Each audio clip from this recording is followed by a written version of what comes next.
Na sobotnem kongresu 14. marca bo Lista Marjana Šarca predstavila tudi imena, ki jih bodo zastopala na volitvah. Hkrati bodo podali programske usmeritve za prihodnost.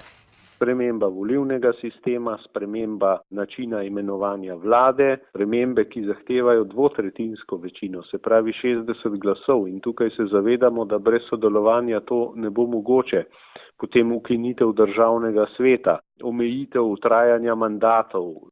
Šlo naj bi torej za korenite spremembe političnega sistema. Na področju financ in gospodarstva pa Šarec pravi, da bi si najprej želel stabilnega okolja. Se pravi okolje, ki bo prijazno vlagateljem, ki ne bo odganjalo vlagateljev, predvsem poudarek na debirokratizaciji. Pri nas se že 20 let govori, kako bomo debirokratizirali našo družbo, pa vsako leto je birokracije več.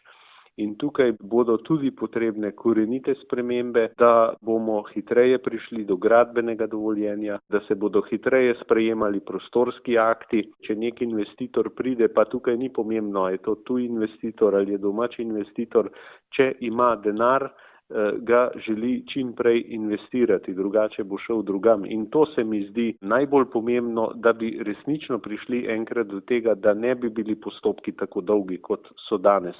3 televizijske hiše, Nova 24 TV, TV Slovenija in Pop TV so opravile anketno raziskavo o tem, kateri stranki trenutno najbolje kaže. Ne preseneča, da so anketni rezultati sicer različni, presenečajo pa velika odstopanja. Največja odstopanja se trenutno kažejo pri Socialnih demokratih. Razlike kažejo na precejšno verjetnost, da meritve niso najbolj objektivne in da moramo razmisliti o metodologiji le-teh. Predčasne volitve ne bodo nič prej, kot bi bile redne volitve. Dr. Miro Cerar, ki je bil do nedavnega predsednik vlade, je redko našel čas za obisk v Mariboru.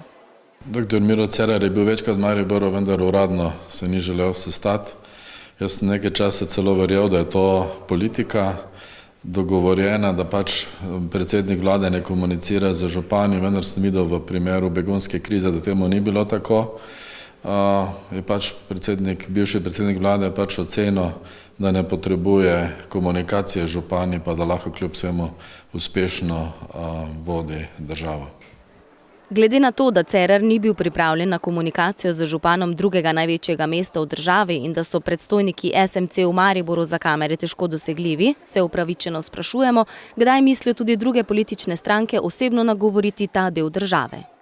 Tudi Lista Marjana Šarca še vedno nima predstavnika v našem mestu in kljub temu, da je načeloma dosegljiv za telefonske izjave, nas zanima, ali bodo morda vseeno politične stranke sprejele dejstvo, da smo tudi na Štajerskem volivci.